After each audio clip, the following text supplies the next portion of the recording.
I stormed out of Daniel's parents' house, my heart pounding like a drum inside my chest, each beat echoing louder than the last.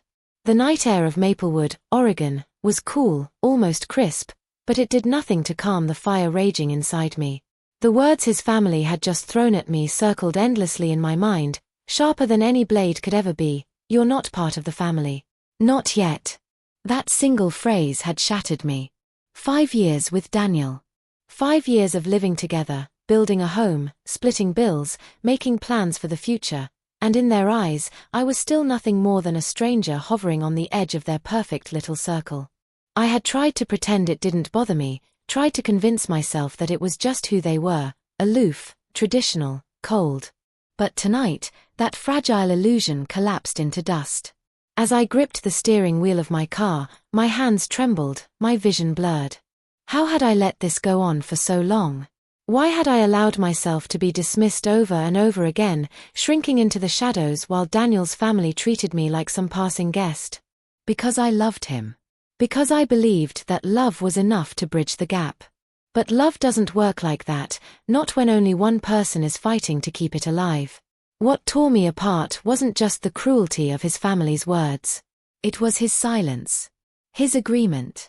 The way he didn't defend me, didn't even flinch when his father dismissed me. In that moment, he showed me exactly where I stood. Nowhere. Daniel and I had been together for over 5 years. We had navigated every adult decision a couple could: finances, careers, moving in together, long talks about marriage. We'd laughed, argued, made compromises, shared Sunday mornings and sleepless nights. On paper, we looked perfect. We were in our 30s, mature enough to know what we wanted. But some invisible wall had always been there, something I couldn't quite name. Maybe it was the way he'd dodge certain conversations. Maybe it was the way no matter how many birthdays, Christmases, or Sunday dinners I attended at their home, I always felt like a guest instead of a partner. I'd buried those feelings, forced myself to ignore the whisper in the back of my mind that said, "You'll never belong here." Tonight had confirmed it. And the cruelest part? Daniel's family wasn't just old-fashioned. They were selective. They clung to traditions, especially one I had grown to despise, their sacred, week-long annual vacation. Every July without fail, his parents, his sister, and Daniel disappeared together to the coast, shutting out the rest of the world. No outsiders. No partners. At first, I respected it. Family bonding, right? Everyone deserves their traditions. But as the years dragged on, as our relationship grew deeper, I started to wonder why, after everything, I was still excluded. Every July, I'd watch him pack his bags with a childlike excitement in his eyes, while I smiled through my disappointment. And every July, that same question clawed at me: why not me? I told myself it didn't matter. I told myself love was patience. But love doesn't excuse being invisible. The tipping point came tonight, at his parents' dinner table. I had asked the question casually, my voice light, careful, almost teasing: "Maybe this year I could come with you." The silence that followed was deafening. His father set down his glass with slow precision, looked me straight in the eye, and said with cool indifference, "It's just a family thing." His mother nodded in agreement. His sister smirked like she had been waiting for me to humiliate myself. And then the words came, sharp, unflinching, final: "You're not family. Not yet." The rejection was brutal, but what destroyed me was Daniel's reaction. He didn't flinch. He didn't defend me. He simply agreed, almost relieved, as though I was out of line for even daring to ask. I had begged him for years to stand up for me. Tonight, I finally understood. He never would. The anger that had been simmering inside me boiled over. I couldn't breathe. I couldn't sit there another second, surrounded by their smug faces, by his silence. So I walked out. I drove aimlessly through Maplewood, the small suburban streets blurring past, but I didn't care where I ended up. I only knew one thing: I couldn't go back. The truth had been there all along, quietly gnawing at me. Daniel wasn't just complicit in their cruelty, he was part of it. He had allowed it. He had never once fought for me when it mattered. And I had been too blind, too in love, to admit it. But that wasn't all. The deeper truth was darker, more twisted. Because woven into his family's rejection was another presence. A ghost that had haunted me since the beginning. Her name was Samantha Wells, Daniel's ex. At first, I thought I was being paranoid. Their families had known each other for years. Samantha's parents had always been close friends with his. I told myself it was normal, just lingering ties, nothing to worry about. But as time passed, her presence grew impossible to ignore. Birthdays, holidays, random weekends. She and her family were always there, always treated like royalty, like she was the daughter-in-law they had already chosen. And Daniel never seemed to notice. Or maybe he did. Maybe that was the point. I pushed those fears down, told myself I was being insecure. But the truth was impossible to hide forever. One night, when Daniel left his phone unattended on the counter, I found myself staring at it, my heart thudding in my chest. I had never been the type to snoop. But something inside me snapped. I needed to know. My fingers shook as I unlocked the screen. And what I found made my blood run cold. His family group chat was filled with chatter about the upcoming vacation. At first, it looked harmless. Until I saw her name. Samantha. She wasn't just mentioned in passing, she was part of the planning. She was booked. 5 rooms had been reserved at the beach house. 1 for Daniel. 1 for his sister. 1 for his parents. 1 for Samantha and her parents. And 1 room conspicuously missing. Mine. My name was nowhere on the list. The betrayal hit me like a physical blow. It wasn't just that I was excluded. It wasn't just that Samantha was included. It was that his family had chosen her, openly, deliberately, even after 5 years of me being by his side. I scrolled further down, my breath catching as I read the messages between Daniel and Samantha. They weren't just casual updates or family logistics. They were warm, familiar, intimate in a way that twisted my stomach. She joked with him. He laughed back. She shared little stories from her day. He responded in ways he never did with me anymore, engaged, present, light-hearted. It was like watching him with a version of himself I hadn't seen in years. I dropped the phone onto the counter, my chest tight, bile rising in my throat. I wasn't crazy. I wasn't insecure. I was being replaced. Not by a stranger. Not by some fling. But by the one woman his family had always wanted for him. And he had let it happen. That night, as I lay awake staring at the ceiling, I realized I was no longer mourning the rejection of his family. I was mourning the relationship I thought I had. Because the man I loved had never truly been mine. The silence between us grew unbearable. I watched him move through our apartment like nothing had changed, like my discovery was just a figment of my imagination. I waited, foolishly, for him to come clean, to admit what I already knew. But he never did. Finally, I couldn't take it anymore. One evening, as he sat on the couch scrolling through his phone, I stood in front of him, my voice steady though my hands shook. "Daniel," I said, my eyes locked on his, "why wasn't I invited to the family trip?" He froze, his thumb hovering over the screen. His face paled, just for a moment, before he forced a casual smile. "It's just family time," he said. His voice was too smooth, too rehearsed. Just family time. The words were gasoline on fire. 5 years, I snapped, my voice rising despite myself. We've been together 5 years. We live together. We've built a life. And I'm still not family. His eyes flickered, and for a moment, I thought he might break. But instead, he shrugged. "You shouldn't make a scene," he muttered. "It's not a big deal. Not a big deal." The fury erupted inside me, years of silence and dismissal boiling over. "Not a big deal," I shouted. "I've stood by you. I've supported you. I've given you everything. And you let them treat me like a stranger. You let her, Samantha, take my place. You never once defended me. Not once." His face hardened. "They're just protective," he said flatly. "It's how they are. Protective." That was his excuse. And then he delivered the final blow, the line that shattered whatever was left of my heart. It's not like the relationships your sister has, he said with a bitter laugh. You know how those come and go. I froze. 5 years. Half a decade of loyalty, of building a home, of waiting for him to see me as his equal, and in his eyes, I was nothing more than a temporary fling. Like I could be replaced. Like I already had been. Without another word, I grabbed my coat, my purse, and I walked out. He didn't follow me. He didn't even try. And as I stepped out into the night, my tears hot against my cheeks, I knew the truth. This relationship had never been mine to hold. The night I left Daniel's apartment felt like the night I finally left behind the version of myself that had tolerated too much for too long. I didn't know where I was going as I drove through the winding streets of Maplewood. The rain had started to fall in thin silver streaks across my windshield, and the sound of the wipers was the only rhythm steady enough to keep me from unraveling. I parked in a grocery store lot and sat there for hours, my hands locked on the wheel, staring at nothing. Every word, every glance, every moment of silence over the years came crashing down on me at once. The denial was gone. All I had left was truth, and truth hurt more than anything I had ever endured. Daniel's silence wasn't weakness. It wasn't hesitation.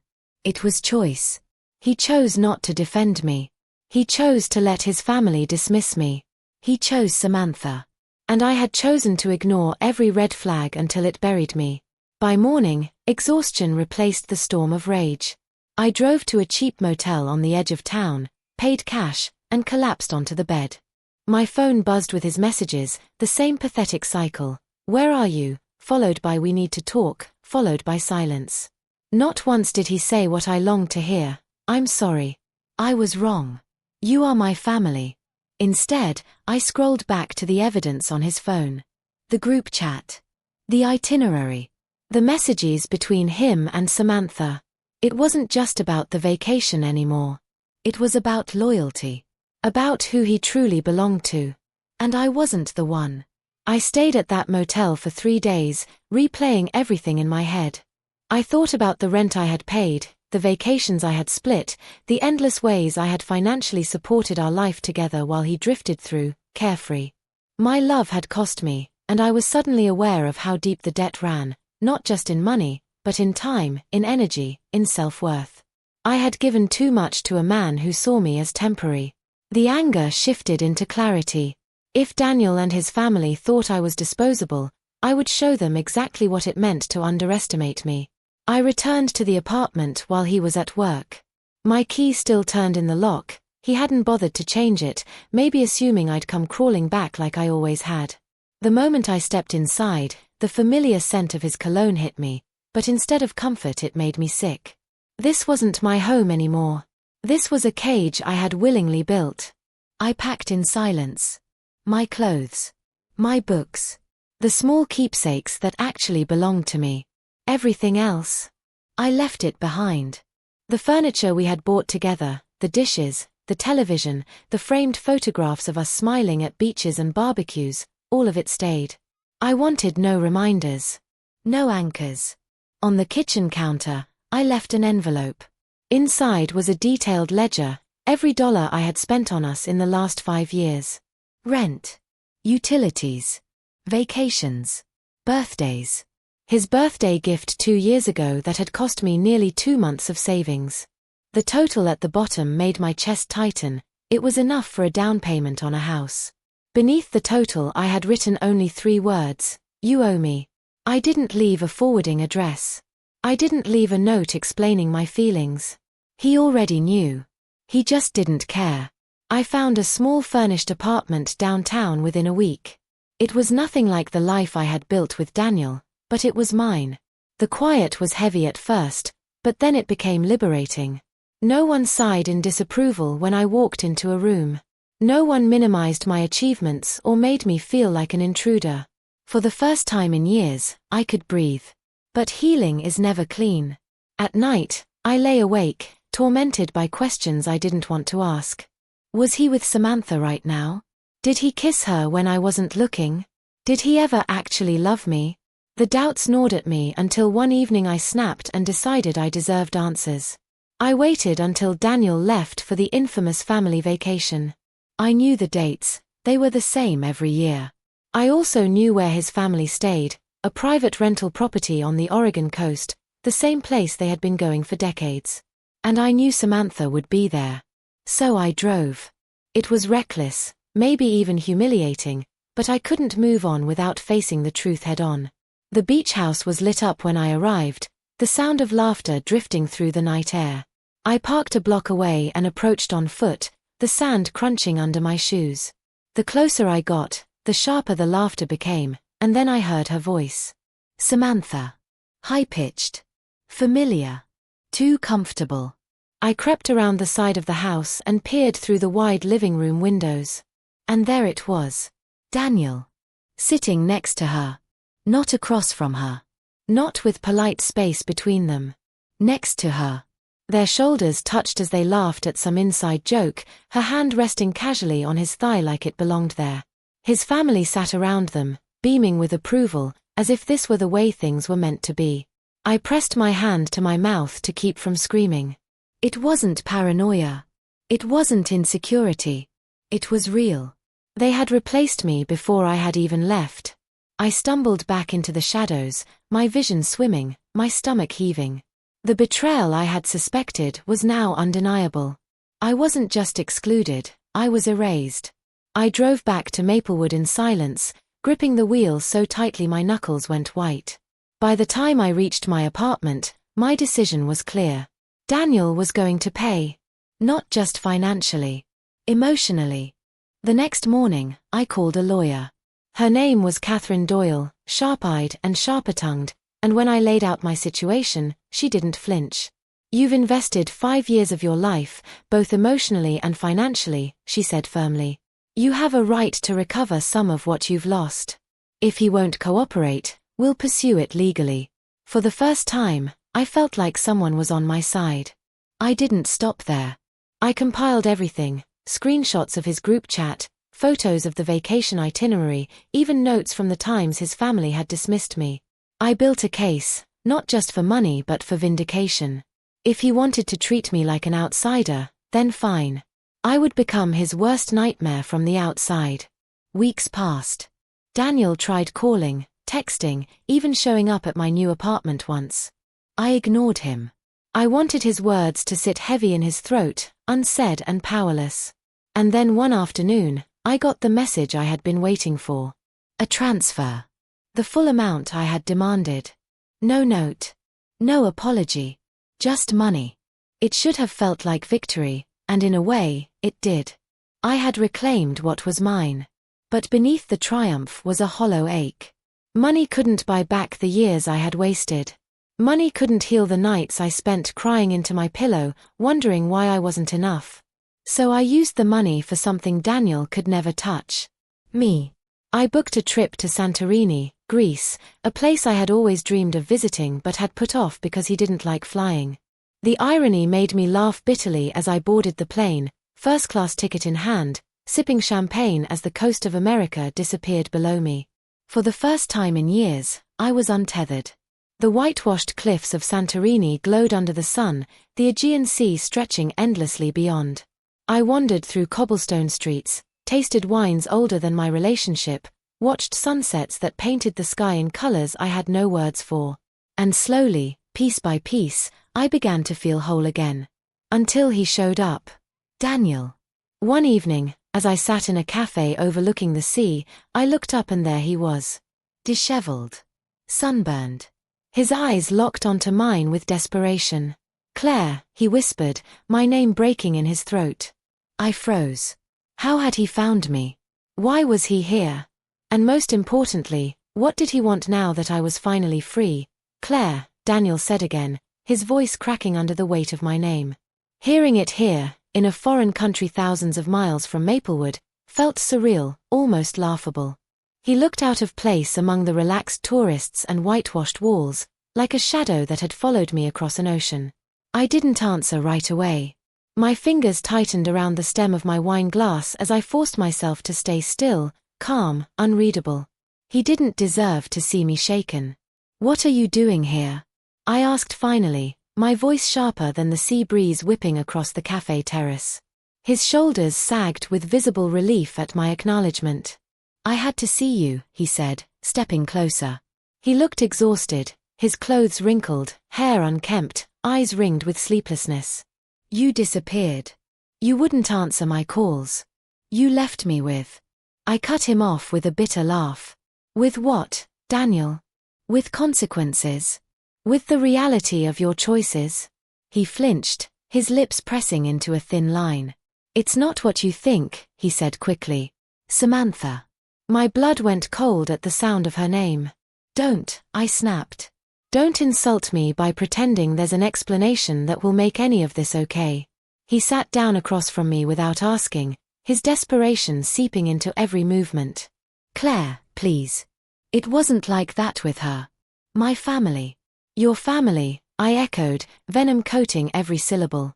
"The same family that looked me in the eye after 5 years and told me I wasn't one of them? The same family that invited your ex to the family vacation while I sat at home wondering why I wasn't good enough? Spare me." He leaned forward, his hands gripping the edge of the table like he was holding on for dear life. "I was scared, okay? They've always had this hold on me. Samantha was. She was safe to them. She was what they wanted. I didn't know how to fight them."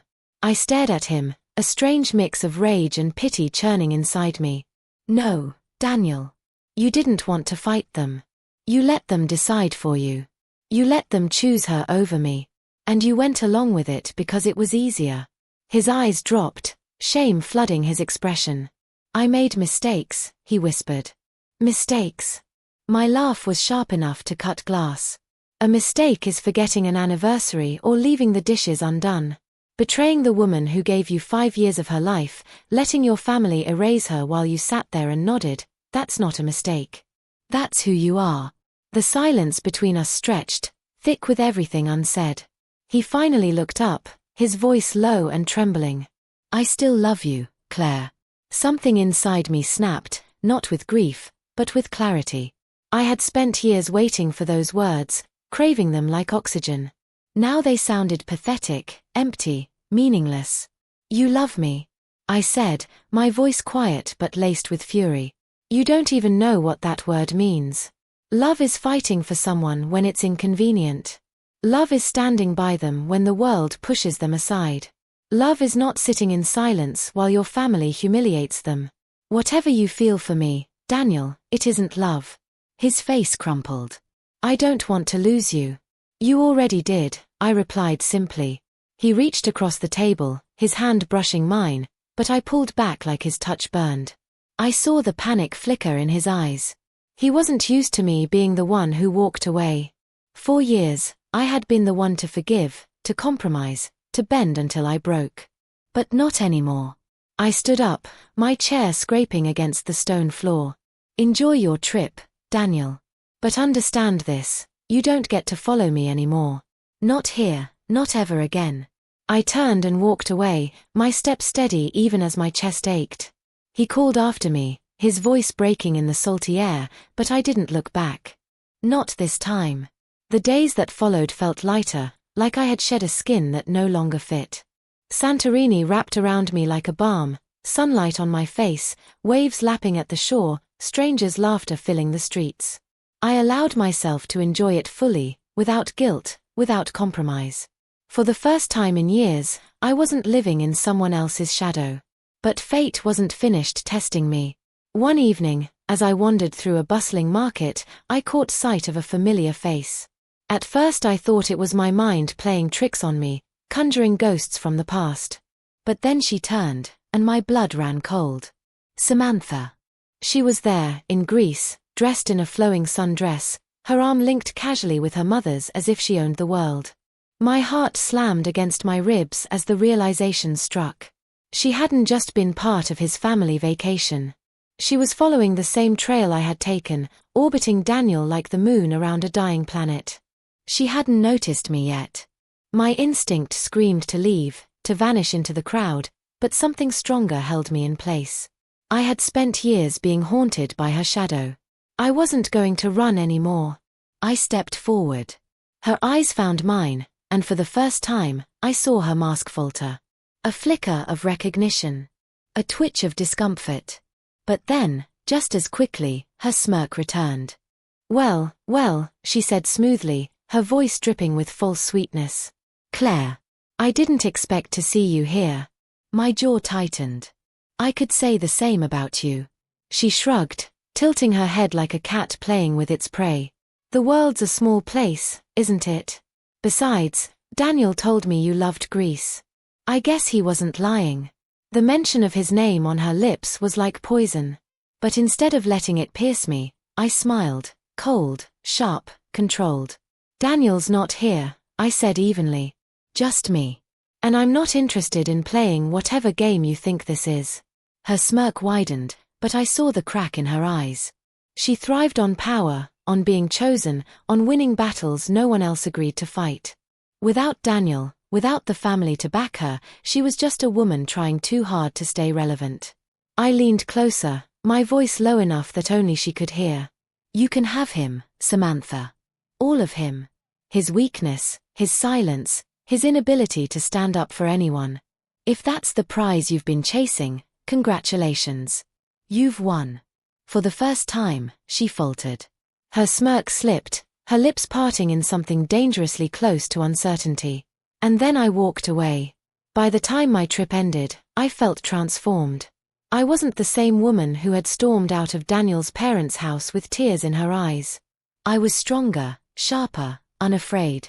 When I returned to Oregon, the messages waiting for me were endless. Daniel begging for forgiveness. His sister demanding explanations. Even his parents, sending long, guilt-ridden paragraphs about tradition and family bonds. And finally, Samantha, her words dripping with venom disguised as politeness. I hope you find peace. I didn't reply to any of them. Instead, I wrote one final message to Daniel. Just one. You didn't lose me because of your family. You lost me because you never had the courage to fight for me. Don't contact me again. I hit send, blocked his number, and exhaled like I had been holding my breath for years. That was the last time I ever heard from him. Months later, standing on the balcony of my new apartment overlooking the city lights, I realized something important. The greatest betrayal hadn't been Daniel's silence or Samantha's intrusion. It had been my own willingness to accept less than I deserved. But that woman was gone.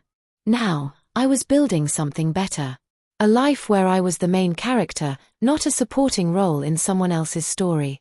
And for the first time in a long time, I felt free when I landed back in Portland. The familiar drizzle greeted me like an old friend, cool and grounding after the blazing sun of Greece. My suitcase rattled behind me as I stepped out of the terminal, but this time it didn't feel heavy. For once, I wasn't carrying my past home with me. I was carrying only myself. The first week back was surreal. My phone buzzed like a machine on overdrive. Dozens of missed calls, endless texts from Daniel, long voicemails that ranged from tearful apologies to frantic pleas. His family wasn't far behind, messages dripping with guilt, with excuses, with carefully chosen words designed to manipulate. And then there was Samantha. A single email with no subject line. The body contained just 4 words, "You'll regret leaving him." I laughed out loud when I read it. Regret. The only regret I had was not walking away sooner. Still, part of me knew I couldn't fully move on until I closed every door for good. I had walked out, yes, but there was something unfinished, a thread left dangling in the tapestry of my life with Daniel. I needed to face it once and for all, not for him, not even for closure, but for me. So I made a decision. One Friday evening, I drove out to Maplewood. My old car hummed along the winding streets I used to know so well, passing houses with perfectly trimmed hedges and warm golden lights spilling from their windows. Daniel's parents' house stood at the end of the cul-de-sac, as imposing as ever, with its red brick facade and manicured lawn that screamed perfection. I parked across the street, turned off the engine, and sat there for a long moment, listening to the rain patter against the windshield. My chest rose and fell steadily. I wasn't here to beg. I wasn't here to scream. I was here to end it. I walked up the front path and rang the bell. It wasn't Daniel who opened the door, it was his mother, Margaret, her perfectly coiffed blonde hair frozen in its usual helmet of hairspray. For the first time, She didn't mask her surprise with a polite smile. Her face stiffened. "Claire," she said, her voice tight. I offered her a calm, almost pleasant smile. "Good evening, Margaret. Is Daniel here?" Before she could respond, Daniel appeared in the hallway behind her, his shirt untucked, his expression drawn and weary. His eyes widened when he saw me. "Claire," he breathed, stepping forward. "You came." Margaret moved aside reluctantly as Daniel ushered me in. The living room looked exactly the same as I remembered, immaculate, soulless, with family portraits lining the mantel. Samantha was in half of them. Not me. Never me. We sat down, the air heavy with expectation. Margaret hovered, her arms folded, but I ignored her. My gaze stayed on Daniel. "You wanted to talk," I said simply. He nodded, running a hand through his hair. "I know I've lost you, Claire. I know that. But please, just listen. My family, they've always had control over me. I thought keeping the peace meant keeping us together. I thought if I just played along, eventually they'd accept you." His eyes glistened. I was wrong. I see that now. I leaned back, my arms crossed. "You didn't just play along, Daniel. You agreed with them. You let them treat me like a stranger, even after 5 years. You let Samantha waltz back into your life like I didn't exist. And then you kissed her." His face crumpled, shame spilling over his features. "It was a mistake," he whispered. "No," I said firmly. "It was a choice. And choices have consequences." For a long moment, silence filled the room. I could feel Margaret's eyes boring into me, her disapproval radiating like a furnace, but for once I didn't care. I wasn't here for her approval. "I'm not here to fight, Daniel," I continued, my voice steady. "I'm not here to forgive either. I came to tell you that it's over. Not just between us, but between me and this house, this family, this entire chapter of my life. I'm done carrying the weight of people who never wanted me here." His lips trembled. "Claire, please." "No," I shook my head. "You had your chance. You had years of chances. And now, I'm finally choosing me." I stood, smoothing down my coat, and looked around the living room one last time. All those family portraits, all those false smiles, they didn't hold me anymore. Without another word, I walked out. The drive back into the city was quiet, the rain easing into a soft mist. By the time I reached my apartment, I felt lighter than I ever had before. That night, I slept without nightmares for the first time in years. The weeks that followed were filled with change. I poured myself into my work, taking on a new project at the firm that challenged me creatively and reignited the passion I had almost forgotten I had. Late nights at the office no longer felt draining, they felt purposeful. I reconnected with friends I had neglected, laughter echoing over dinners and wine glasses. I started running again, feeling my body grow stronger with every mile. I took a weekend trip to the coast by myself, walking barefoot along the shore, salt spray on my skin, the horizon stretching out like endless possibility. And slowly, I began to rebuild. One afternoon, Ethan called me. My brother's voice was steady, warm, a tether to the only part of my past that still mattered. "I'm proud of you," he said simply. Tears pricked my eyes, but I smiled. "Thanks, Ethan. You deserve better than all of them," he added. "Don't ever forget that." "I won't," I promised. And I meant it. Months later, on a crisp autumn evening, I found myself at an art exhibit downtown. The gallery was buzzing with energy, soft music playing, glasses clinking, people murmuring in appreciation of the paintings that lined the walls. I wandered slowly, savoring the colors, the textures, the life bursting from each canvas. That's when I met Adrian. He wasn't like Daniel. He didn't sweep in with rehearsed charm or grand gestures. He was quiet, thoughtful, asking questions that made me think, really think. We talked about art, about architecture, about the way a city could feel alive if you looked at it the right way. He listened, truly listened, in a way I hadn't experienced in years. For the first time, I felt seen. It didn't happen overnight. I was cautious, deliberate, unwilling to lose myself in someone else again. But as the months passed, Adrian proved himself in small, steady ways. He respected my boundaries. He celebrated my victories. He stood beside me without trying to overshadow me. And slowly, I began to believe in love again, not the kind that demanded I shrink myself, but the kind that allowed me to grow.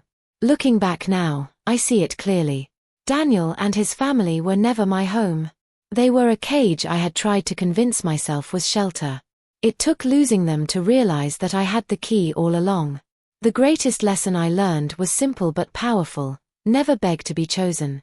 The people who truly value you won't need convincing. They will stand beside you, not above you. They will fight for you, not against you. I had wasted years trying to prove my worth to people who had already decided I wasn't enough. But now, I know better. I am enough. And as I stand here today, with a future wide open before me, I smile knowing one undeniable truth: I didn't lose anything by walking away from Daniel. He lost me. And that will be his regret to carry, not mine.